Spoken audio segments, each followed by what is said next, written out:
Salut tout le monde! Aujourd'hui, on va parler d'un ravageur qui peut causer beaucoup de dégâts dans votre jardin, la mouche aux yeux verts. La mouche aux yeux verts est une petite mouche, mesurant environ 6 mm de long. Elle a un corps vert métallique brillant avec des yeux rouges vifs. Les larves de la mouche aux yeux verts sont blanches et ressemblent à de petits vers. La mouche aux yeux verts est un ravageur important car ses larves se nourrissent des racines des plantes. Elles peuvent causer des dommages importants aux cultures, en particulier aux légumes racines comme les carottes, les pommes de terre et les betteraves. Les larves de la mouche aux yeux verts peuvent également endommager les pelouses, en particulier les pelouses nouvellement semées. Si vous voyez des mouches aux yeux verts dans votre jardin, il est important de prendre des mesures pour les contrôler. Vous pouvez utiliser des pièges à mouches, des insecticides ou des méthodes de lutte biologique. J'espère que cette vidéo vous a été utile. N'hésitez pas à laisser un commentaire si vous avez des questions.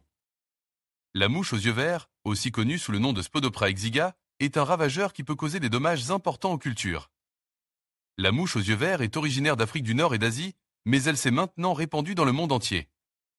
Elle est présente dans de nombreux pays, notamment en Amérique du Nord, en Amérique du Sud, en Europe et en Australie. La mouche aux yeux verts est un insecte nocturne qui se nourrit de diverses cultures, notamment le coton, le mai, le soja, le tabac et les légumes. Les larves de la mouche aux yeux verts sont de couleur vert clair à vert fonce et ont une bande noire le long de leur dos.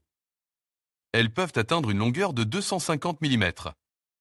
Les larves de la mouche aux yeux verts se nourrissent des feuilles des plantes, ce qui peut entraîner une défoliation importante. Elles peuvent également endommager les fruits et les légumes, ce qui peut entraîner des pertes de récoltés. La mouche aux yeux verts passe par plusieurs stades de développement, notamment l'œuf, la larve, la chrysalide et l'adulte. Les œufs sont pondus en grappes sur les feuilles des plantes. Les larves éclosent des œufs et se nourrissent des feuilles des plantes. Après avoir terminé leur développement larvaire, les larves se transforment en chrysalides. Les adultes émergent des chrysalides et s'accouplent pour pondre de nouveaux œufs. Le cycle de vie de la mouche aux yeux verts peut varier en fonction des conditions climatiques. Dans des conditions chaudes et humides, le cycle de vie peut être aussi court que 2 semaines.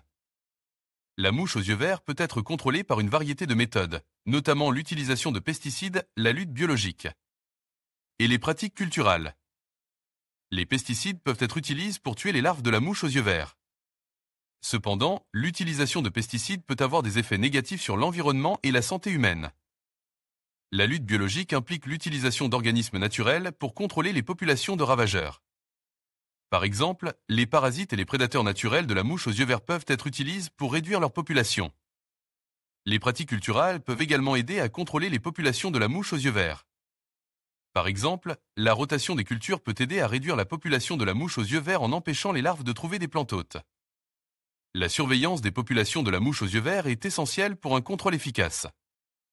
Les pièges à phéromones peuvent être utilisés pour surveiller les populations de la mouche aux yeux verts. Si vous constatez la présence de la mouche aux yeux verts dans vos cultures, il est important de prendre des mesures pour contrôler les populations de ravageurs. J'espère que cette vidéo vous a été utile. N'oubliez pas de vous abonner à ma chaîne pour plus de vidéos sur les ravageurs des cultures.